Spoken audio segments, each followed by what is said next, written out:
Okay, so without further ado, let's get started. 3, 2, 1.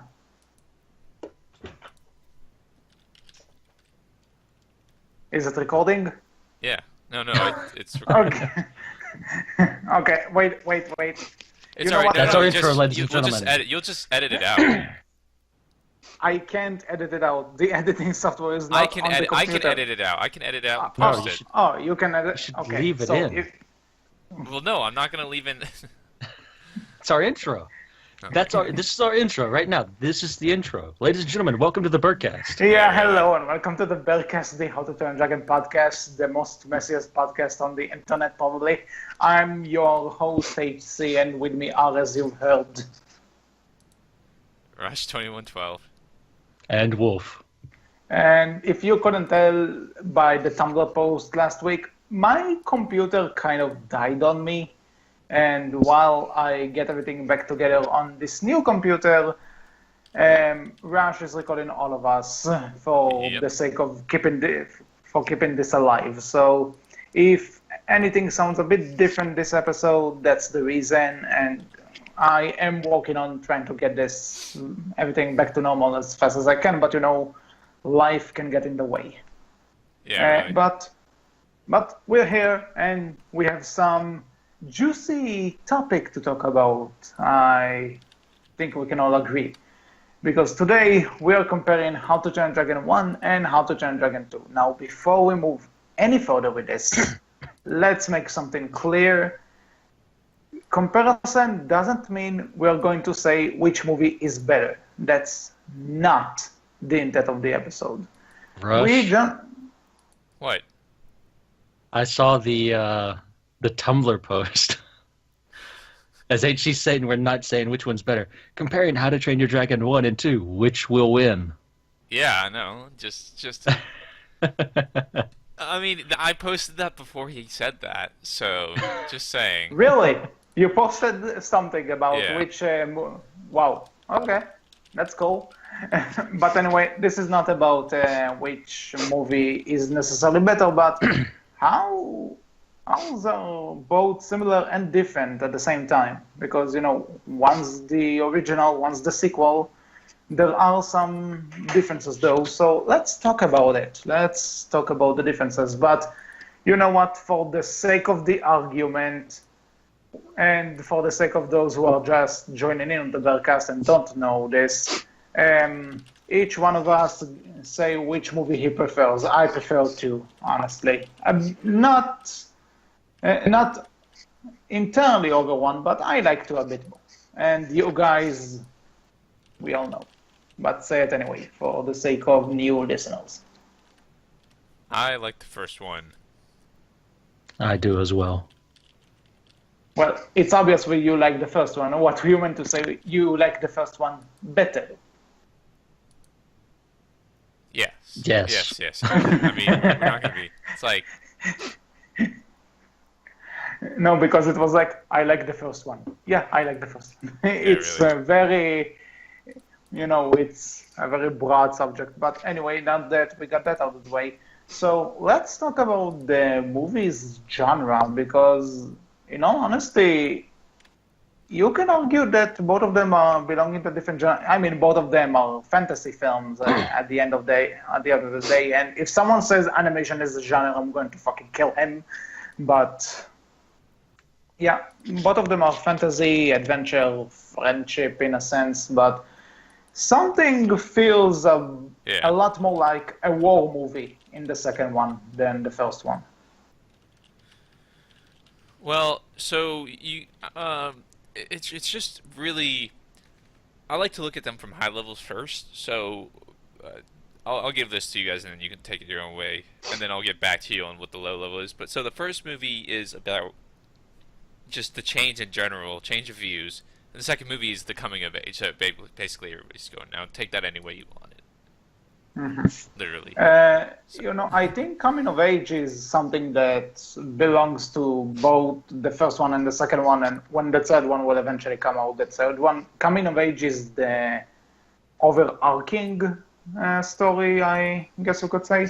But in Yeah. terms of each movie individually, the first one is the typical boy and his pet. The second one, we still have the boy and the pet, but they're in a war. So I call it, it's kind of like a war movie, I think. Yeah. That's possible. I mean, you can look at it like that too. So Wolf, you've been quiet. What do you think? About what their genre is? Yeah. I mean, they're definitely, animation is definitely a genre. No, it's not. It's an art form. It's, they're definitely both fantasy movies, I would say. I guess technically you could call them Viking movies as well, if you wanted to, Probably. since they both feature Vikings. But I would say, I would agree with both of you. They're both. It's all like both movies have been a coming of age story. Hiccup's coming of age story, and both movies I would say do have that a boy and his pet vibe, and the second movie does have this we have a war brewing vibe as well. Yeah. So I would agree. Yeah, and also in terms of similarities, both also have this thing of discovery, I guess you can say, because in the first one, Hiccup discovers that he may not be good at killing dragons, but he's good at training them. And in the second one, he doesn't think he could be a chief like Stoic, but he finds out that maybe he could be a chief on his own merits. So in that sense, that's also similar and yet a bit different. Yeah. I think that's the best way to talk about the genre of each film. It's both of them are similar, but at the same time, they're also different. That's really the best way to sum it up, I guess. So Yeah, I'd see that. So if that's all we have to say about the genre, let's move on to tone and focus. So, even though you like the first one more, can we all agree that the second one is a bit darker in tone? Although the first one has its dark moments as well. Yeah. I would say the second one is more, not necessarily lighthearted, but it's very much more, it's more bombastic, it's more grander than the first one. Yeah. The first movie tells a very, in honest, like if you talk about focus, I would say the first movie's more focus. Yeah, It's let's talk about the focus later. I want to discuss the tone first because... the tone, all right. Yeah. So, like you said, with the second movie being more big and bombastic, I don't really think it's a thing that you categorize as tone, but more the No, it's more focus. story. I'll even say the story itself, to be honest. It's not... Because, a tone essentially is what you're focusing on, what you're trying to convey in terms of emotions. Mm-hmm. And I don't know. To me, it's not a tone thing, but hey, if it's for you, good, I guess. But here's what I want to say. Even though the first movie does have its dark moments, I mean, how many animated movies, kids movies, end with the main character's leg being burnt out? That's a thing, but you know what? Let me ask you this. What do you think is more disturbing? Hiccup losing his leg or Toothless being brainwashed to kill Stoic? That's a very good question. I prefer not to answer. No, I'm just kidding. Well, excuse me. It's more of a what's kind of weird. Golly, I'm just trying to think of a way to put it because it's hard to choose, really. I would say, look at how the movies represent both of those scenes, right? Like if you look at the brainwashing of Toothless and killing Stoic, listen to the music in that particular scene, and kind of look at the coloring in that scene and how it's shot, and then look at how the scene and the music, and then look at Hiccup waking up and using Toothless to walk towards his front door. Listen to the music in that scene. Look at how it's shot. They're both, in a way, they're both dark, but I would say the first movie sets that scene up as more, I don't necessarily want to say lighthearted, but it sets it up as more of a, word here, insert, can't think of. It's that setup, it's not as dark as it's, it's not intended to be dark, I guess you would say. It's more intended to be... Yeah, there's also the fact that when we find out Hiccup loses his leg, that's after the battle, that's the ending. So, in that sense, that's the aftermath. When Toothless kills Stoic, that's part of the battle. It's not something that happens at the end of the movie. Yeah. So, in that sense, Hiccup losing his leg is more like it's presented like an sort of an heroic sacrifice he made for his village. Well, it's not a sacrifice. It's more presented as the consequence for his choices. Yeah, you know what I mean. But yeah.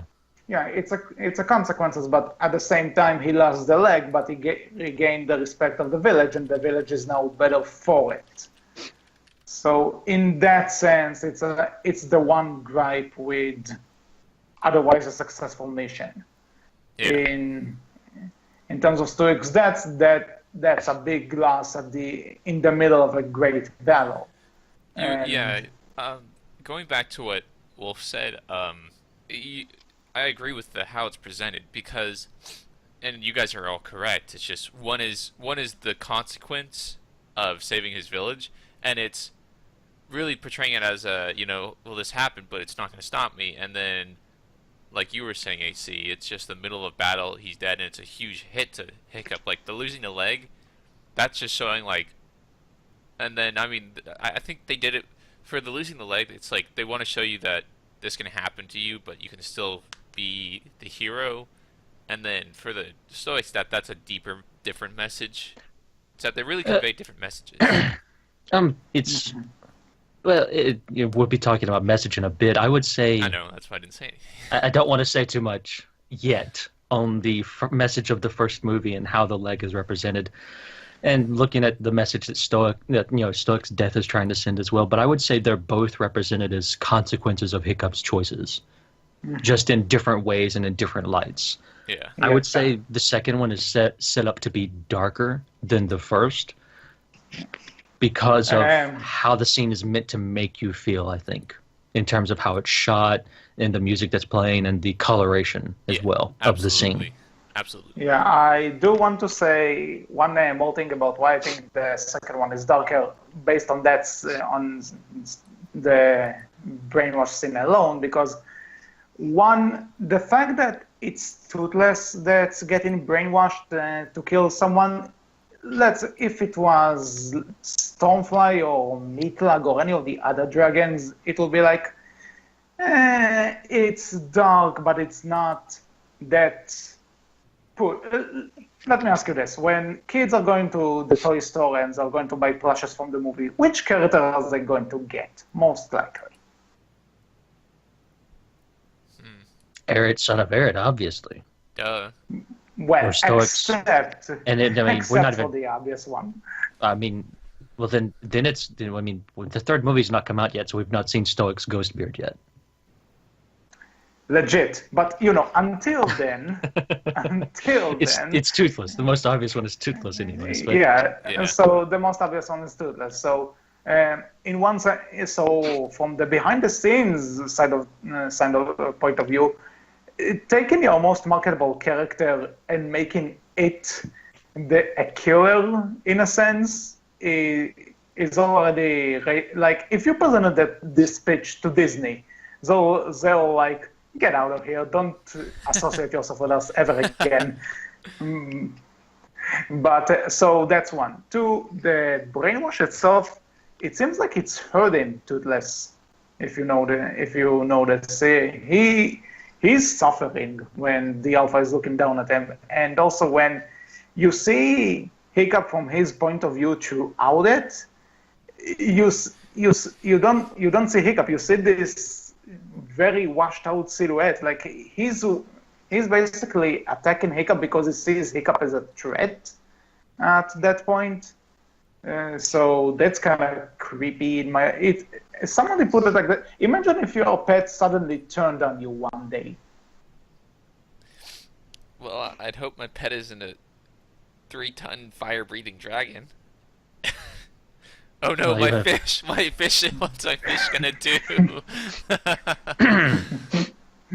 Oh my god. The average case, What did I most people say? would have to deal with a medium-sized dog. I'm pretty sure is probably, God forbid some people have the Great Dane, and then God forbid that you have that very, you're an eccentric person with a tiger. That's probably already gonna Oh. turn on you anyway. Oh god. But What do you call those dogs that kind of look like a Great Dane but are mostly black with a bit of brown? What are their Mastiffs, names? I think maybe. Yeah, Oh. them.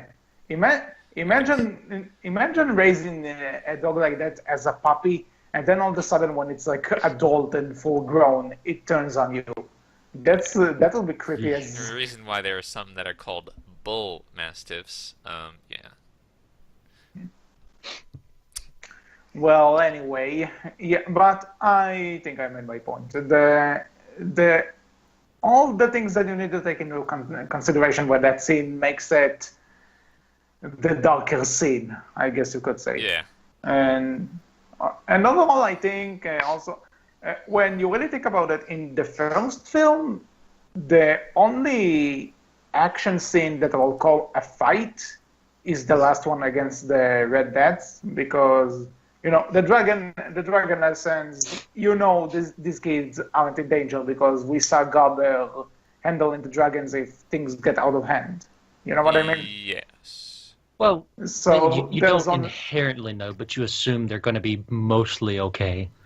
yeah, But that doesn't mean they're not going to. You see in the first lesson when Meatag is about to blast Hiccup's face, Gobber steps in and puts her back in the cell. So that they're kind still- of gives you the idea that they're protected. Somewhat. Yeah. Like, yeah, accidents I can almost happen. get my I'm not face saying blown that off. not, I sure as hell am protected. The insurance company will take care of everything, hopefully. I don't know. Dude, Anyway, what is but- Viking insurance? Gothi. Yeah, got it. That horrible Let's go lady? with that. Whoa, hold on. We've had our Discord. We've had our Discord Hunger Games. Well, if we know that Gothi is anything but insurance. Actually, she's insurance to get the job done, if you know what I mean. Yes, insurance. She's death insurance. Mm-hmm. It is a form of insurance. Fair enough. Okay, I have a new modern AU fanfiction to write right now, but Oh, God. before I do that, got it the Hitman. insurance Hit manager. woman. Yeah. All You right. know what? Plus bunnies to any fanfiction writers who listens to this. Do that, and you will be my new favorite person. Absolutely. But we already had somebody yeah, make us the beard in the sky. yeah, That the was flying beard, amazing. the flying beard, which was awesome, and the mind control toothless on the coffee mug. By the way, that was great. It was At- yeah. Talking about Stoic's ghost beard in the sky, at Puff Tarch, I know, at Tarch, he Yeah. watches the show. He's an animator. I would love to see you animate that scene. Stoic, ghost beard, Oh my And God. toothless, I will and voice Hiccup it. standing on a cliff. Yes, I that'd be a take great what I- collab between the Hiccup, two of my us. son. Yeah, Dad, is that you? Yes, it is me. You have forgotten who you Yeah. are. Guys. You have forgotten who you are. I just can't do this without you, Dad. Why? Father. No. You know what would be better? You know what would be better if just let's say that the third movie ends up being a rehash of the second one. You have forgotten who you are, son. You've been to this character development moment before. Crap. Sorry. No, But anyway, yeah, I take back what I said. Torch, if you animate that moment, you will be my new favorite person. We're not supposed to play favorites, HC. yeah, I already. Well, Wolf for already, a week. Wolf already chewed me up for saying playing favorites on the Tumblr with the favorite or How to Train Your Dragon 1 or 2. I guess that was more of You know what? That was more of a competition. You know what? Not a went into this huge competition. tangent. It's not. You know, we went on this huge tangent, and what were we talking about again? Oh yeah, the tone of the film. So yeah, the second one is darker than the first. But I did something to say that aside from that I didn't really get the idea that the kids were in danger in the first one because they showed us Gabel is running to their protection whenever they need it.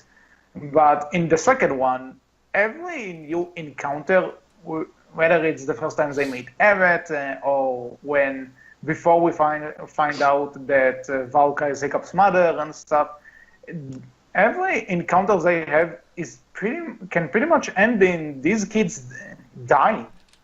So also in that because there's not always someone to protect them. So in that sense,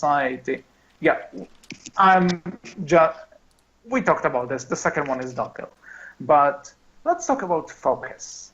What's the focus of the films? Anyone wants to take that one first? We should explain a little bit. What do you mean by focus? Okay, you know what? So I'll just say, because someone brought this point up on the film Vine at one point, I don't remember where, but they showed the poster for the first movie and they showed the poster for the second. Now, if you look at the poster for the first one, you'll see that it's Hiccup and Toothless, only them on the poster. So the focus, you can tell, is on their relationship and their friendship. And then you look at the poster for the second one, and you see all the other riders there. Toothless is a bit more present than the other dragons, but you see more that it's Hiccup's story. What did you say? I said I'm going to bring these up right now just to look at them. Yeah, so the first poster is the hand touch, basically. At least that's the one that came up first. Yeah, that's the. As far as I am aware, that poster is the American one. I had a different poster in here, but it's lame, so let's not talk about it. And then the second American one is when they're all standing.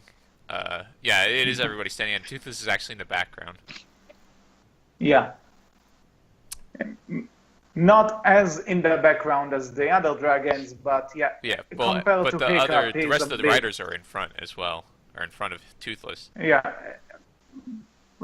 I'll say Astrid is in front of him, but the others I'm not so sure. Well, I have the poster right here, so I can. Okay, I'm going by memory. Here. Yeah. Actually, for some reason, Snotlout's in front of Toothless, but the rest are behind. Yeah, it's weird. Anyway, yeah, but so it is a good point though. The first movie is purely, like you said, is more relationship focused. I mean, the first movie is specifically focused on Hiccup and Toothless's relationship. You know, the relationship between one dragon and one human, and that's it. Yep. The second movie, I would say, focuses. It doesn't focus on Hiccup and Toothless's relationship. I'd say it focuses on Hiccup interacting with the rest of the cast and with the new members of the cast as well. Yeah. That being Valka and Eret and Drago. That's a reasonable quote. I don't know what's reasonable. I would say assumption, but it's not really an assumption. It's a theory, opinion. It's a reasonable stance to take, I guess. Statement. There you go. There you go. Statement. Excuse me. But I've said in the past, I think the focus in the first movie is very much narrowed. Like, you get a very small, centered, focused story. And the second movie, the focus is somewhat grander and, again, more bombastic. And being that, you know, you're not just on Berk anymore. You're not just in the cove. You're flying to places. You're out over the ocean. You're in a secret dragon. Yes, Itchy Armpit. You're in a secret dragon utopia thing, and that's made by one specific dragon. Then you're back on Berk again. Then you're, you know, well, I mean, you're everywhere.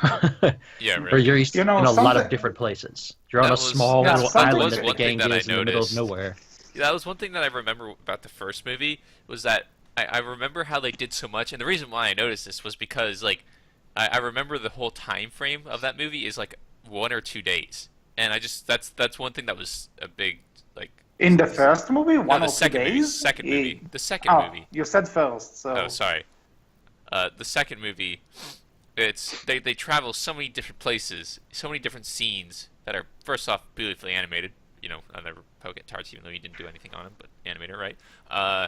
And that it's just all in just 2 days, so it's just so much happening. Not, and it doesn't really detract from the story because each scene actually has a really good point to it. Yeah. Something I did notice while thinking about this episode, notice that in the first movie you're mostly on Berk, and then you get the climax, which is not on Berk, and on a different in a different place that the Vikings never been to before. And in the second one, most of it is in places where the Vikings never set foot before, and the climax and a few small other moments are on Berk.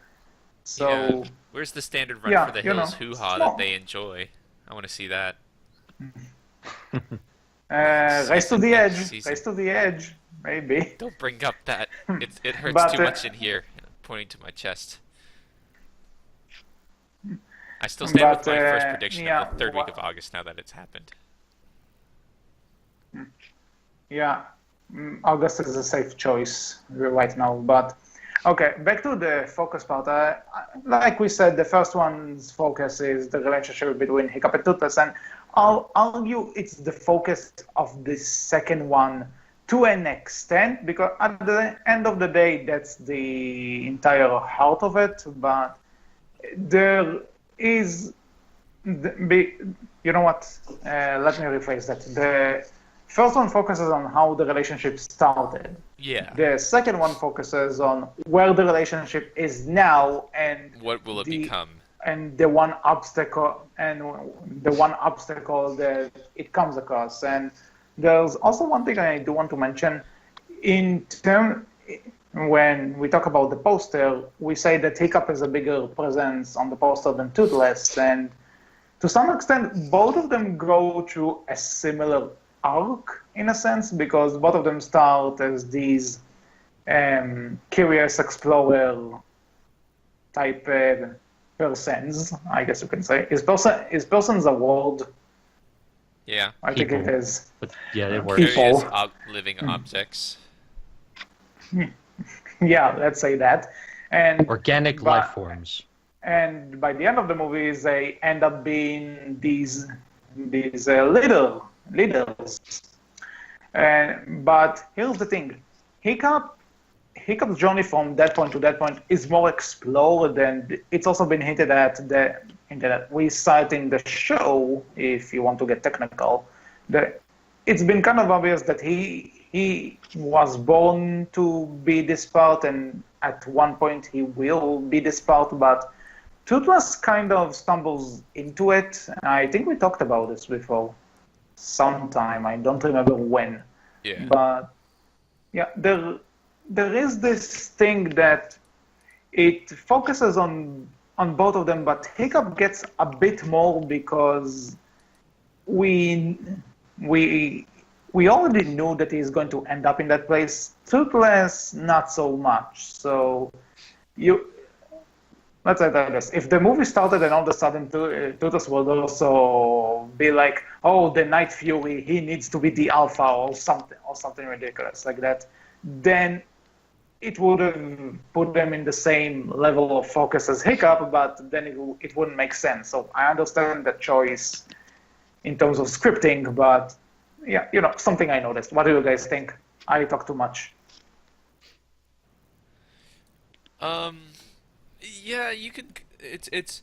I feel like in the end, this movie. I mean, this whole series is about Hiccup more than Toothless. Sure, there's a lot of relationship aspect between the two, but the second movie had delved into more focus on Hiccup. And in the beginning, it was about Hiccup, about how he didn't fit in. It starts off with him narrating, just saying, this is Berk, and he said, my name's Hiccup. It's about him, and then he meets Toothless, and then we get this whole relationship, friendship thing, and it does focus to them. But in the end, it's all going to come back to Hiccup as the focus.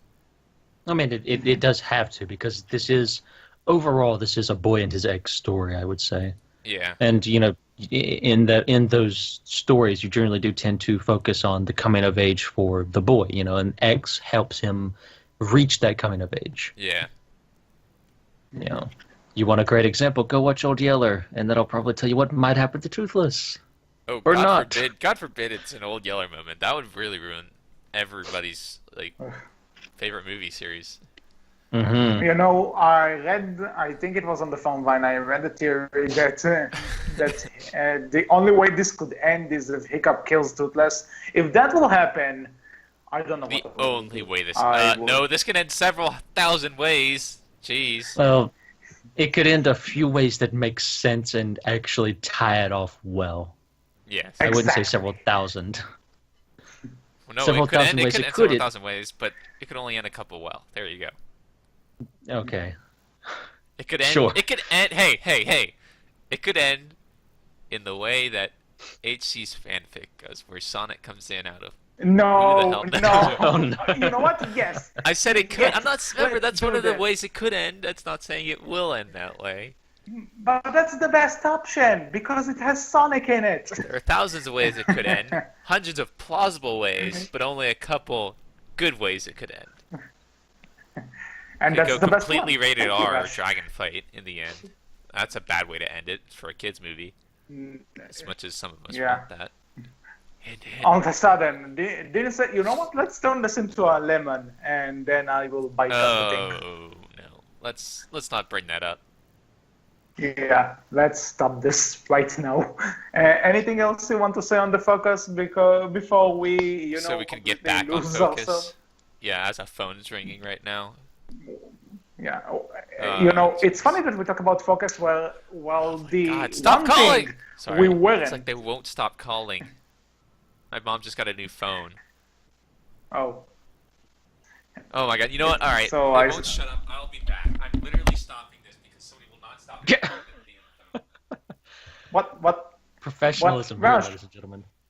No. Is it still recording? I legitimately Yes, don't it's know. still recording. It's legit still Oh. recording. We're still live right now, by the way. We're still live. Okay. Okay. So I'll tell you what I was thinking. It's funny that we are trying to talk about focus, and the last thing we're doing right now is staying on Is focus. focusing? That- Yes. Like pure irony here on the Berkcast. But yeah, you wanted to say sorry. Me. He's back. All right, we can move on then. We don't have to continue on.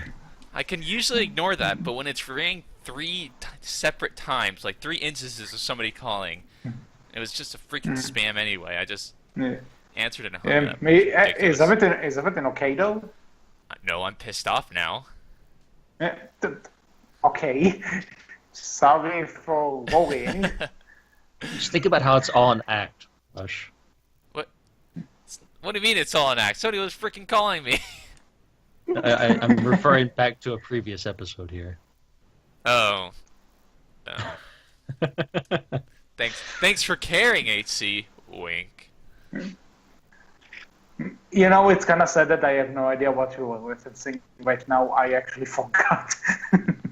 It's okay. Where That's were all right. we? Let's just get back on top. Anyway, I- let's stop. And the only thing we are doing right now is ramble while we're trying to talk about focus, and we're not focused at all. Well, so no, let's we were just moving move on to away the from next. focus, both in topic and in actual focus. Moving on to overall story and characters, what are your thoughts, Yeah, HC? overall story and characters. Oh god. So, like I said, I think the first one is the most. I can talk anyway. It's the most boy and his pet story. The friendship between them, and the second one is the boy and the pet. But now they're in a war, and I get it. But where was I going with this? I had a point. But you know what? Okay, I know what I want to say. So we can all agree that the first one is the smaller story in comparison to the sequel, where the story is much bigger. You know, more locations, more More like characters. Wolf said, everything is grander, everything is bigger in the second one compared to the first one, and in that sense, so they again the similar focus but overall different story. And in terms of characters, there is the thing that Hiccup is the main character of the first movie, and you can also say Toothless if you want, and the rest of the characters like are kind of the and the minor character's purpose is pretty much to show us what Hiccup is changing and what he's planning to change. In the sequel, however, the characters are more like his ally, the Berkcast anyway, are his allies, while the new three are present him different ways of thinking in the world. They prepare him for this new world he just discovered. Like, there are bad people, there are good people, there are some who are in between, and yeah. What do you guys think? I would say, looking at Valka, Drago, and Eret, they present him with new possibilities for the world that he's lived in. You know, he's possibly, we kind of find out from the second movie that he's met other people as well who have ran from him and, you know, kind of hidden whenever they see him flying over with Toothless. We kind of hear a little bit about that. And, you know, we know he's met and he's seen different parts of the world he lives in now, but these three represent something entirely new. One is his mother, who is similar to Stoic in some of her ways of thinking, but different in others. And then you meet Drago, who is someone who is very much set in his way of thinking. Then you meet Eret, who follows Drago, but isn't necessarily set in any particular way of thinking and is willing to change. And they present him with new possibilities and new, as you said, looks on life and different things that he can potentially look at and see where they go and where they don't go, I guess you would say. Mm-hmm. There's also one thing I thought about just now, that in the first movie, Hiccup tries to be the norm, only to eventually change it. And in the second one, he tries to change the norm again, only to find out that he can't always do that. That's a point I actually really like about the film, that they actually brought us, because not all people are alike, and just because you can change one person's opinion doesn't mean you can change the others. And you know, that's an interesting topic to go on, because that's getting more into the message of it. Yeah, that's getting more to the message. Sorry. So, but in terms of characters, I will say that. Yeah, really. I'll save that out for the messages. But in terms of characters, another thing I just thought about, all three new characters, in a sense, represent a side of Hiccup's personality. Even like Eret is the leader of these dragon troopers, much like Hiccup is the leader of the Dragon Riders. Valka is the parent figure, like Stoic, and like Hiccup, she's the one who couldn't kill the dragon and actually found ways to become friends with them. Uh-huh. And Drago is the same in turn. We know about the prosthetics, that's a no-brainer, but also the stubbornness, I guess, because Hiccup is very stubborn to try what he knows. He's confident in what he learned, and he's willing to put it to the test. But in some, Drago is also kind of stubborn because he doesn't listen to this new way of way of thinking. So they're both similar in that regard. I just thought about it. I guess you'd say Drago is Hiccup's cockiness personified in the second movie. Yeah. Because Hiccup does become more cocky. I mean, you have to realize, you know... I don't know if cocky is the word, more confident, because... It is. It's both.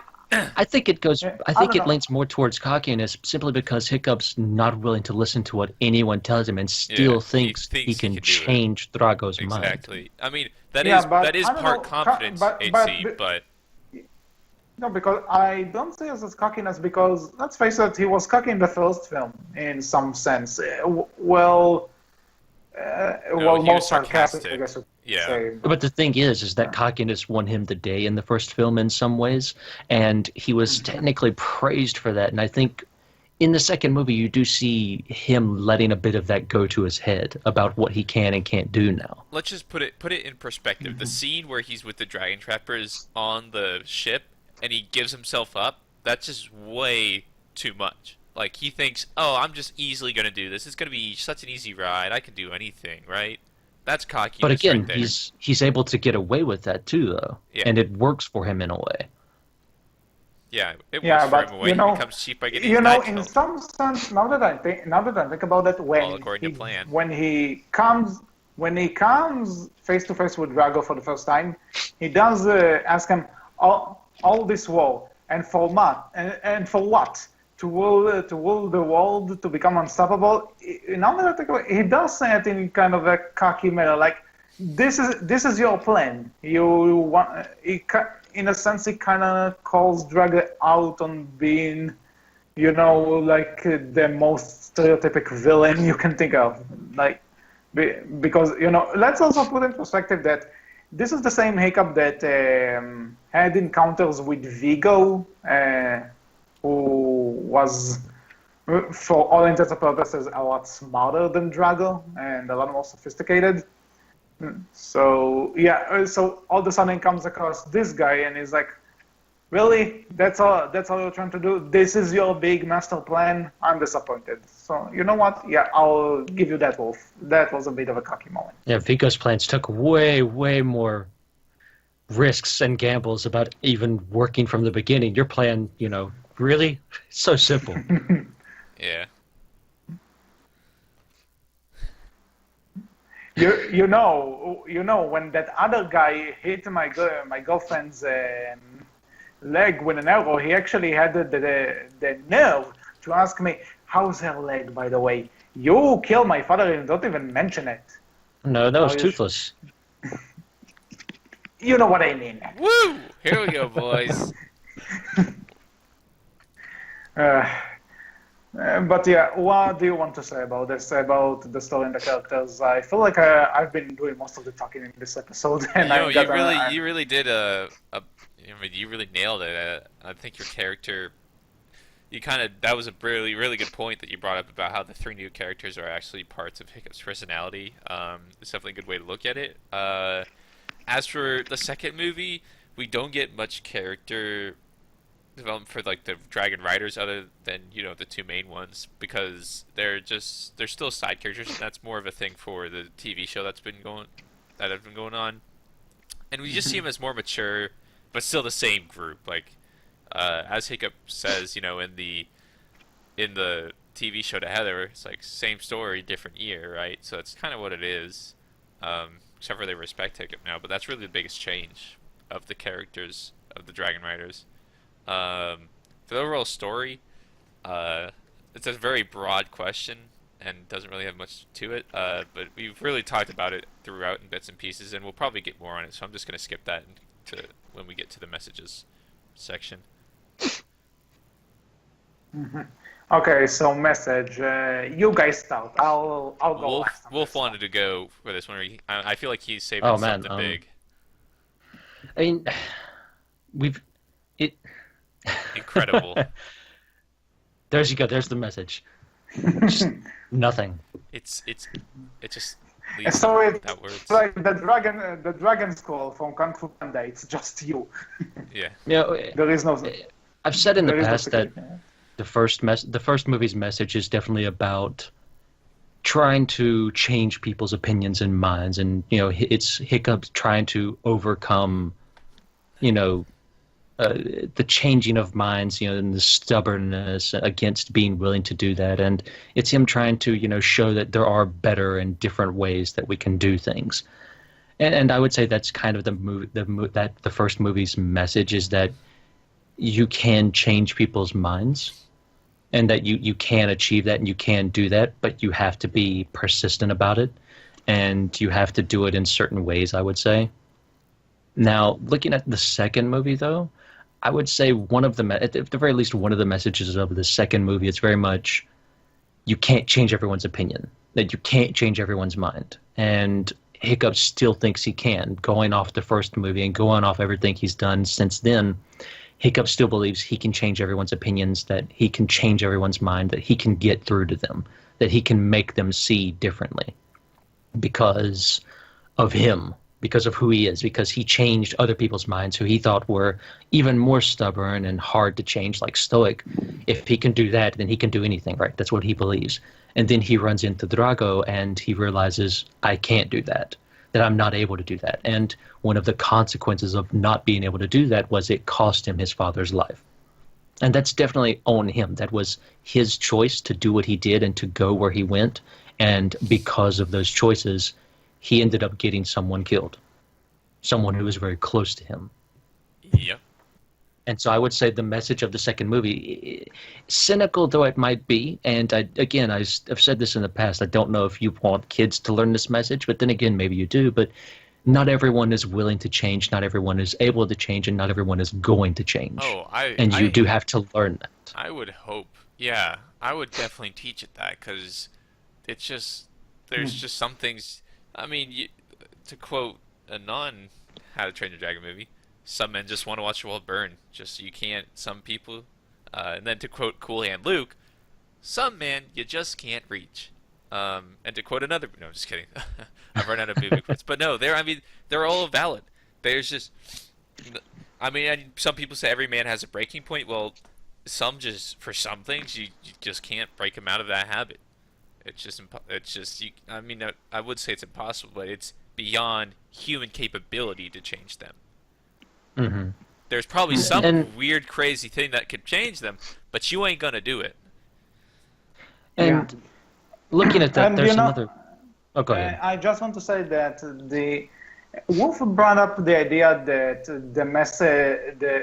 sort of contradicting the message of the first one in the second is cynical. I won't necessarily agree with it being cynical because, like what all the quotes Rush just brought up, just because one thing works for someone doesn't mean it will automatically work for someone else, and that's an important. And kids do need to understand that just because you learn something doesn't mean you can use it for everything.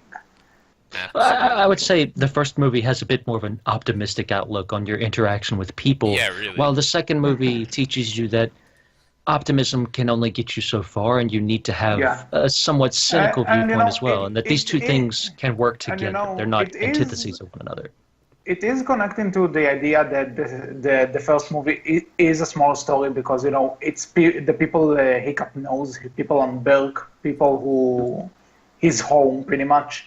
And in the second one, he goes into the open world. This open world, the How to Train Dragon open world video game. Count me in for that. But lame jokes aside, when you eventually get out of your home and you start interacting with different people who you don't know, who are not your family and longtime friends, you find out different agendas. You find out about different points of view. Beliefs, different opinions, yeah. Yeah, and you can't always change that. And sometimes, I'm not saying that Drago is not a bastard or anything, but sometimes maybe you just keep it like it is. You can't make everybody an angel. No one's perfect. So I won't say it's cynical. It's just the way of the world. Yeah. I mean, again, I think it is a somewhat cynical outlook on life, and I think cynical is the right word to use there. I don't know if that, I wouldn't say it's pessimistic because I don't think it's pessimistic. It is a cynical view, but there's nothing wrong with having that cynical view, I think. And I think it's worth having that cynical view. Even if you are an optimist, you can be a cynical person as well. They're not antithesis of one another. They do work together, and they can work together. But these are what I think are somewhat of the separate messages of the movies. I think both the movies do have an overall message that they both tie into and are trying to tell as well, and that's that your choices and your actions do have consequences. The first movie, we see Hiccup, he chooses to be the hero, and we see the consequence from that action, him losing a leg. It cost him to be the hero. Being the hero, a lot of movies, when I was growing up, a lot of movies will teach you that, and a lot of your older Disney movies and a lot of your other older animation movies taught you that being the hero was this great, amazing thing. You saved the day and everything turned out great for everybody. But that's not always the case. It doesn't always happen that way. Generally, it never happens that way. And being the hero is definitely costly, even at the best of times. Mm-hmm. It was the best and of times. It was the worst of times. Yeah, and the second one does continue it. And you know what? I just remembered something. A quick tales from outside the US. For some odd reason that I can't even comprehend, and don't tell me lip syncing because it makes even less sense that way. During the final battle with the Alpha, there's the point where Hiccup tells Drago, now you get it, this is what it is to earn a dragon's loyalty. And, it didn't feel schmaltzy, I guess that's the word, because, it just shows them like, we don't do mind control. We become the legitimate friends, and eventually we can get to them, and they'll never leave us. Yeah. Like you're, in a sense, like our way still works as opposed to yours. But in the dub, Hiccup tells them, "Now you get it. A true friendship with the dragons will save us." It's like, really? Ooh. Who translated this? Who? I can just see the voice actor in the recording studio going, really? That's the line? That's not what he says. Well, okay, if you say so. Oh my god, that was bad. I just want to share it. It was... Blah. Blah. That's a very boring message. Yeah. It's and because the rest of the message that we talk about still goes through because it's still the same movie, but then you throw this line in and it's like, oh my god. I need to rewatch it I need to rewatch the dub now just to give you an accurate translation of what he says there, but whatever, that's for another time, another place. Well, and you know what? I have one quote to say on this. If Rush can bring up tons of quotes, I can bring one. We'll show that creep the real superpower of teamwork. There, I said it. I'm happy. to bring in another quote. Oh, good lord. The hell did you just... I'm just kidding. Where was that quote from? Rush 2112. No. If you know me, and you should know me by now, you probably know half of the answer. I know all of the answer. Anyway, I think that's all we so got. what's the answer? Yeah. But we did kind of talk about the messages that they kind of cross paths, I think we could say, but at the same time, they are different.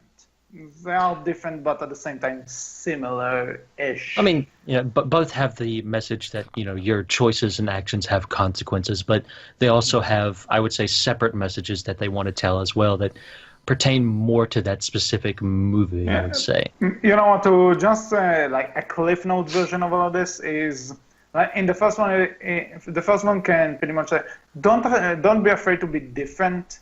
Like, sometimes being different is what you need, but on the other hand, the second one is like, okay, just because you're different doesn't mean anyone else can be different as well. And it doesn't mean they want to be different either, I would suppose you could say. Yeah, really. Mm-hmm.